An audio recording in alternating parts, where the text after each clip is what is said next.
The breaking point. The stellar convergence station hung in space like a crystal jewel. It orbited a dead star that marked the neutral zone between two vast empires. Commander Marcus Webb stood at the observation window and watched warships gather in the darkness. There were hundreds of them. Soon there would be thousands.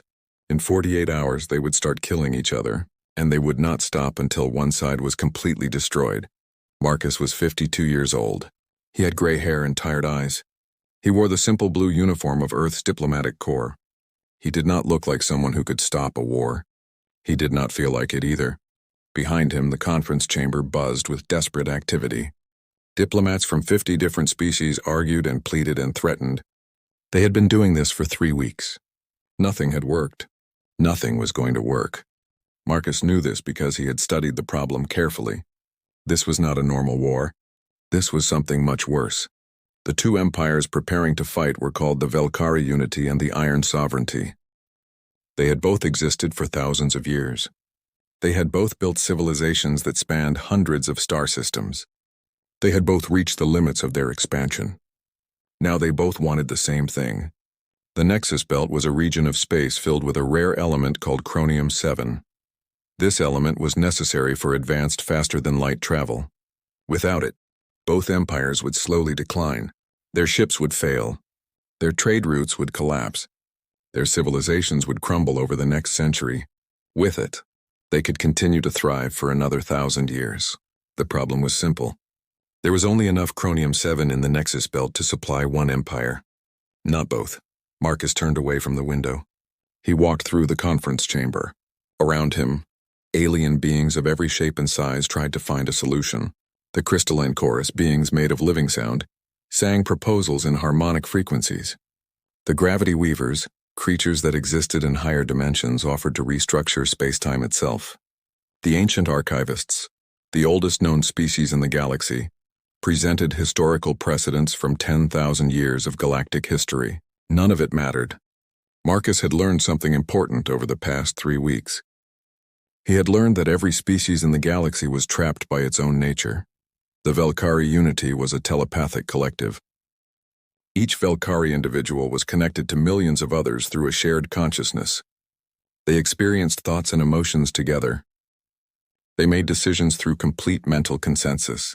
This gave them incredible advantages. They never misunderstood each other. They never lied. They never betrayed each other. But it also gave them one fatal weakness. The Valkyrie could not understand deception. They could not conceive of saying one thing while meaning another. When they claimed the Nexus Belt, they did so with complete sincerity. Every single Valkyrie believed with absolute certainty that the belt belonged to them.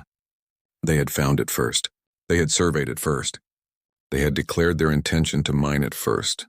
In their minds, this made it theirs. Any other conclusion was impossible. The Iron Sovereignty was completely different. They were a species that had enhanced their bodies with technology. Every member of the Sovereignty had machine parts integrated into their organic flesh. Some had replaced their arms with powerful weapons. Others had replaced their eyes with advanced sensors. A few had replaced their entire bodies, keeping only their brains in armored shells. This made them incredibly strong. But it also shaped their culture in a specific way. The Sovereignty believed in strength above all else. To them, backing down from a claim meant admitting weakness. Admitting weakness meant inviting attack. Inviting attack meant extinction. They had learned this lesson over millions of years of evolution. Species that showed weakness died. Only the strong survived. So when they claimed the Nexus Belt, they did so with complete commitment. Their calculations showed they had arrived at the belt's coordinates first, even if by only 3 days. Their laws stated that first arrival meant ownership. They would rather die than break their own laws. Marcus understood both sides. That was why he knew traditional diplomacy would not work. The other diplomats did not understand this. They kept proposing compromises. Share the belt, divide it in half, take turns mining it, create a joint venture. Every proposal was rejected immediately. The Valkyrie could not accept sharing something they believed was completely theirs. Their telepathic unity made compromise feel like self-betrayal. The Sovereignty could not accept anything less than full control. Their cultural programming made retreat equivalent to death. Marcus reached his private chamber. It was a small room with a desk and a bed. On the desk sat a portable computer containing everything he had learned about both species. He sat down and began reviewing the data again. He was looking for something. He did not know what. He only knew it had to be there. Humans had only joined the galactic community 40 years ago. Before that, Earth had been alone. Humans had no telepathy like the Valkyrie. Humans had no cultural unity like the sovereignty. Humans were weak compared to most species. Human technology was primitive. Human lifespans were short. But humans had something else, something that Marcus was beginning to understand. His computer chimed. A message appeared. It was from Admiral Sarah Chen, the commander of Earth's small fleet. The fleet was positioned far from the conflict zone. Earth had no stake in this war. Humans were too new, too weak to matter. But Sarah wanted Marcus to know something. She wrote that Earth's government was preparing evacuation plans. If the war started, it would not stay contained. The Valkyrie unity and Iron sovereignty together controlled half the galaxy. Their defense pacts and trade agreements connected them to dozens of other empires. Within a week of fighting, 30 species would be drawn into the conflict. Within a month, every major power in the galaxy would have to choose sides. Human space sat directly between two major trade routes. When the war came, Earth would be in the crossfire. Marcus closed the message. He stood up and walked back to the observation window. The warships were closer now. He could see their running lights. Red for the Valkyrie, blue for the sovereignty, beautiful colors for such an ugly purpose. He watched the ships maneuver into position. Captains were following orders. Crews were preparing weapons. Soldiers were making peace with their gods. Everyone was doing exactly what their nature told them to do. And that was the problem. A sound behind him made Marcus turn. 3 figures entered the chamber. The first was Valkyrie. Its name was Harmony of 7,000. It looked almost human, with 2 arms, 2 legs, and a head, but its skin was translucent. Beneath the skin, Marcus could see lights moving. These lights were thoughts, traveling through neural pathways enhanced by organic circuitry. The Valkyrie spoke without opening its mouth. Its voice appeared directly in Marcus's mind, translated by implants in his skull. Commander Webb, the Unity has reached consensus. We will not withdraw our claim. We cannot, it would break our harmony. Every Valkyrie would feel the dissonance. Some might die from the psychological trauma. We would rather fight. The second figure was from the Iron Sovereignty. Its designation was War Captain Krax. It was 3 meters tall. Its body was more machine than flesh. Weapons covered its arms. Armor plated its chest. Its eyes glowed with red sensors. It spoke in a voice that sounded like grinding metal. Commander Webb, the Sovereignty has calculated all possible outcomes. Fighting gives us a 51% chance of victory. Retreating gives us a 100% chance of eventual extinction. The choice is clear. We will not withdraw. We will claim the Nexus Belt. We will destroy anyone who opposes us. The third figure was human. Ambassador Patricia Flores was Marcus's official superior. She was 60 years old and had been a diplomat for 35 years. She had negotiated trade deals and peace treaties across dozens of worlds. She was respected throughout the galaxy. She looked exhausted. She spoke quietly. Marcus, I've tried everything. The Galactic Council has tried everything. We're out of time. In 48 hours, the fleets will engage. We need to evacuate this station. We need to get all non-military personnel to safety. The Council is preparing to invoke the Sanctuary Protocols. Any species that wants to stay neutral can do so, but they must leave the conflict zone immediately. Marcus looked at all 3 of them, Harmony of 7,000 with its unified consciousness, War Captain Krax with its calculating logic, Ambassador Flores with her diplomatic experience. All of them were good beings. All of them wanted peace. All of them were trapped. Trapped by biology, trapped by culture, trapped by millions of years of evolution. He realized something in that moment. Every species in the galaxy had evolved to survive in specific ways. The Valkyrie had evolved telepathy because cooperation was their survival strategy. The Sovereignty had evolved strength because dominance was their survival strategy. Every other species had its own evolutionary path, and every path had created blind spots.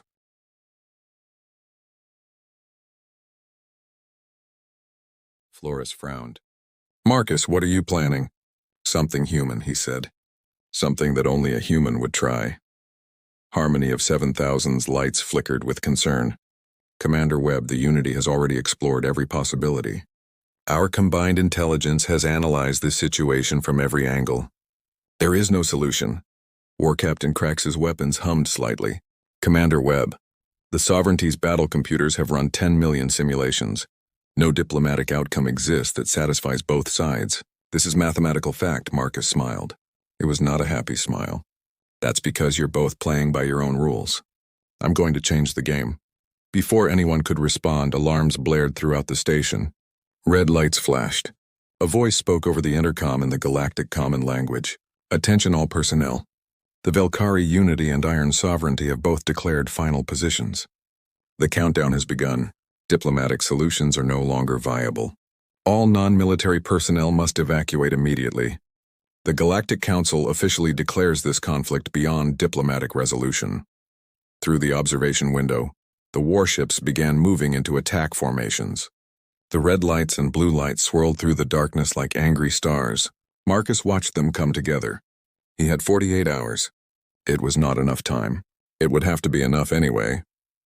Because if he failed, billions would die, and humanity's first major contribution to galactic civilization would be watching helplessly as everything burned. Marcus turned away from the window. He looked at Harmony of 7000 and War Captain Krax. I need to speak with your leaders, both of them separately, and I need you to promise me something. Promise me that you'll listen to what I have to say, even if it sounds impossible, even if it contradicts everything you know. Can you promise me that? The two alien beings looked at each other. Then they looked at Marcus. They saw a small human in a simple uniform. They saw a species that was weak and new to the galaxy. They saw someone who had no business trying to stop a war between ancient empires. But they also saw something else. They saw determination. They saw creativity. They saw hope. We promise, they both said. Marcus nodded. The timer showed 47 hours and 52 minutes until war. He had no plan. He had no solution.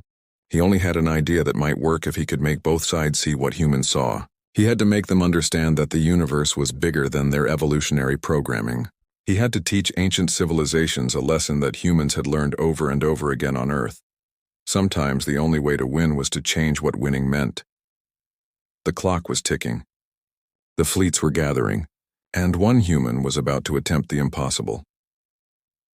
The silence that saved everything. Marcus Webb did not sleep that night. He sat in his chamber staring at screens filled with data.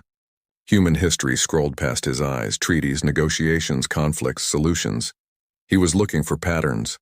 More specifically, he was looking for moments when humans had solved problems that seemed impossible. He found hundreds of examples: the Cuban Missile Crisis, the Camp David Accords, the Antarctic Treaty, the climate summits. Again and again, humans had stood at the edge of disaster and found a way back. What made it possible? Marcus asked himself this question over and over.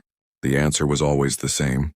Humans could hold contradictory ideas in their minds at the same time.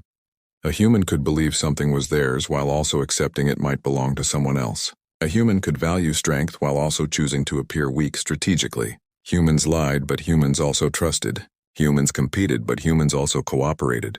This flexibility, this contradiction, this mess of competing thoughts was humanity's secret weapon. Other species saw it as weakness. Marcus was beginning to see it as something else entirely. At 600 hours, Marcus received his first visitor. Harmony of 7000 entered his chamber. The Velkari's translucent skin showed swirling patterns of blue and green light. These colors meant curiosity mixed with concern. The telepathic being spoke directly into Marcus's mind. Commander Webb, you asked to speak with our leadership. I am here as their representative. 7,000 Velkari minds are currently linked through me. When you speak to me, you speak to all of them. What is it you wish to say? Marcus stood up. He had prepared for this moment. He gestured for the alien to sit, though Velkari preferred to stand. I need you to understand something about humans. We are not like you. Our minds are not linked. Each human thinks alone. This seems like weakness to you. You believe unity is strength, but I want to show you what isolation creates. Harmony of 7000's lights flickered. We know about human minds. You are fragmented, disconnected, alone. How can this help us? Because being alone means we learn to lie, Marcus said. Not to hurt others, but to survive. A human child learns early that thoughts and words do not have to match. I can think one thing and say another. I can promise something I do not intend to deliver. I can pretend to be weak when I am strong, or strong when I am weak. Every human is trained in deception from birth. The Valkyrie recoiled. Its lights flashed red, showing disgust. This is exactly why humans are primitive. Truth is the foundation of civilization. Without truth, how can anyone trust anything? Marcus smiled. That's the point. Humans don't always trust each other. But we've learned to build systems that work even without trust. We create contracts. We establish neutral observers. We design verification methods. We built an entire civilization on the assumption that people might lie. And because of that, we've learned something you never needed to learn. What is that? We learned that truth is negotiable, Marcus said.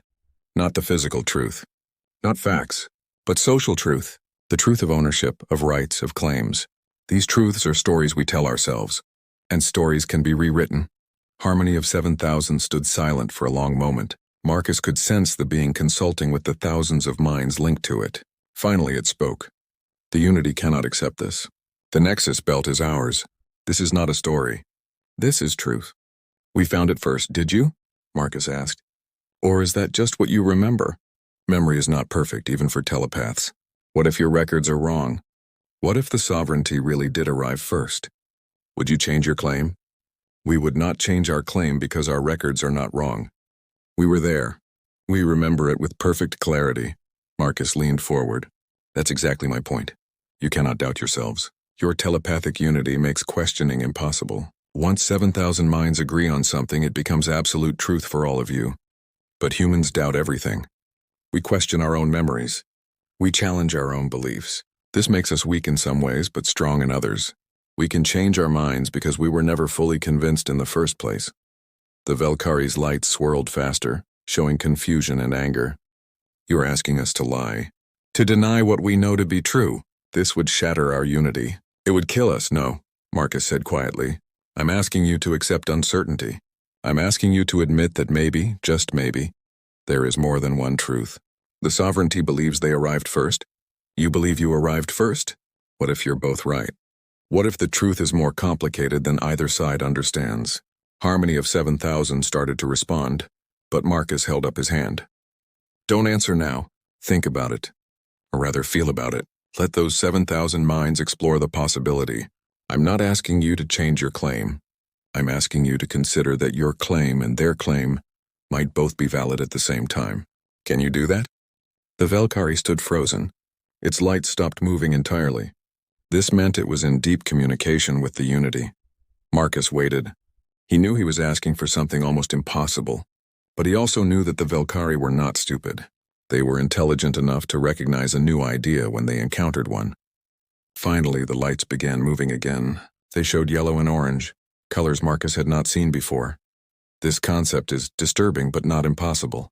The Unity will consider it. We make no promises, Marcus nodded. That's all I ask. Send me your highest authority at 1400 hours. I will have more to discuss.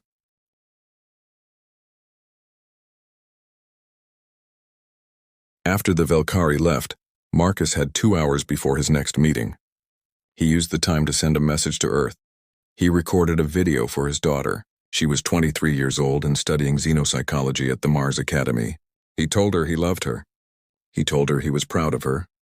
He did not tell her that he might not survive the next 2 days.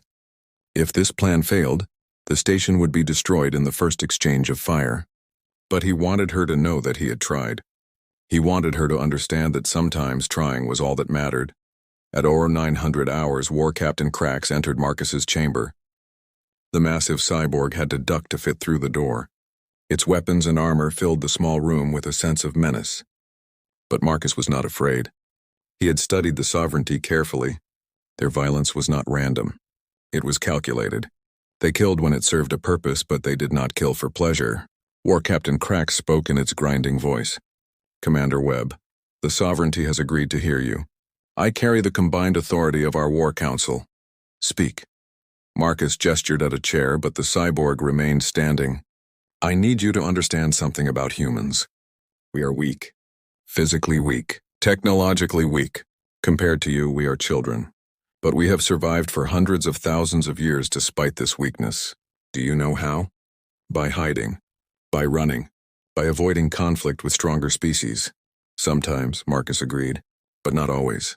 Sometimes humans survive by changing the definition of strength. A human warrior is strong, yes, but a human merchant can be stronger.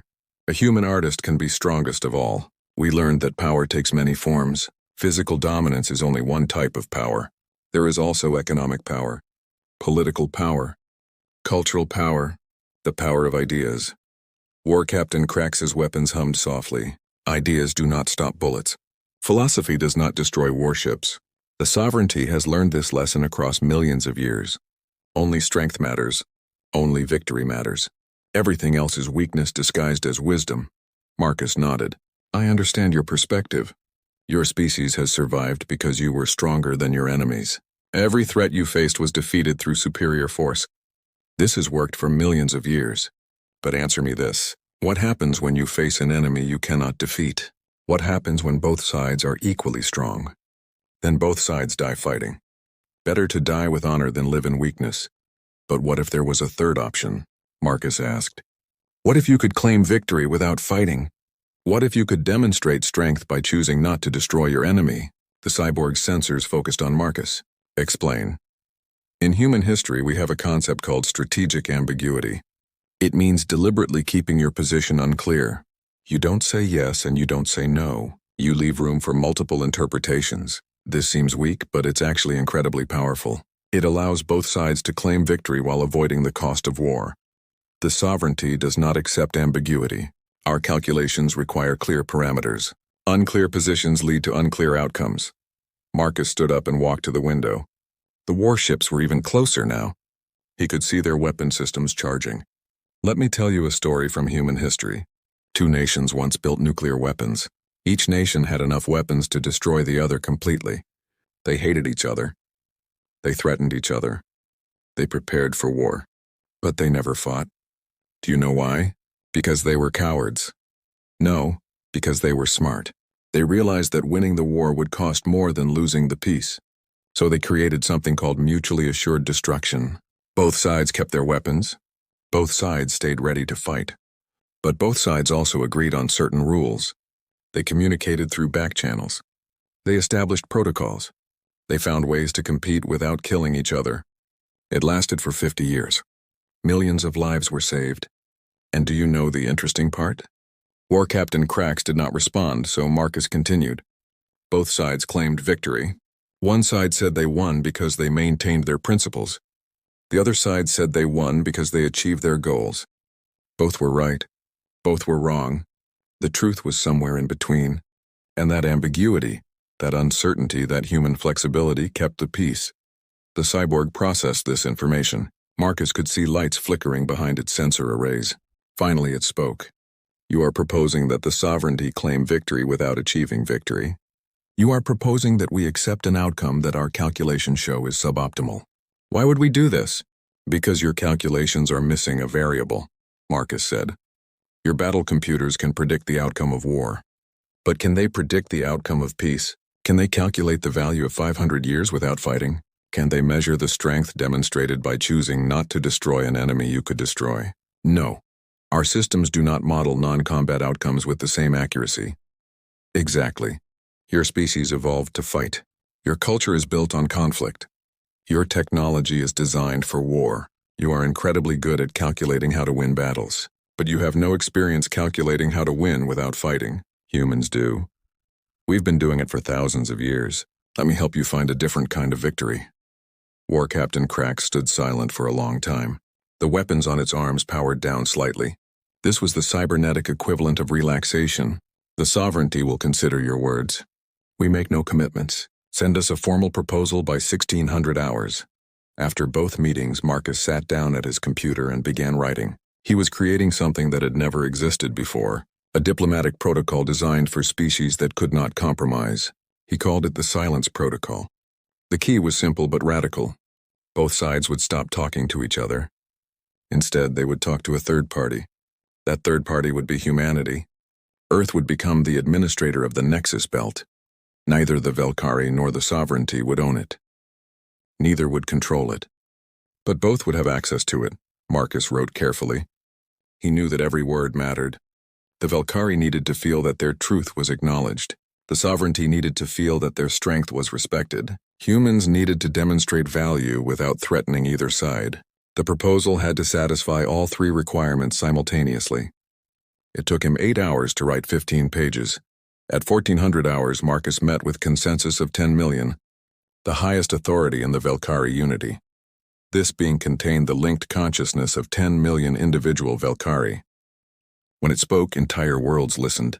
Marcus presented his proposal. He explained the silence protocol.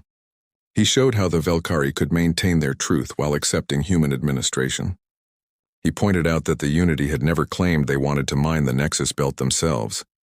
They had only claimed they found it first. Human administration did not contradict that claim.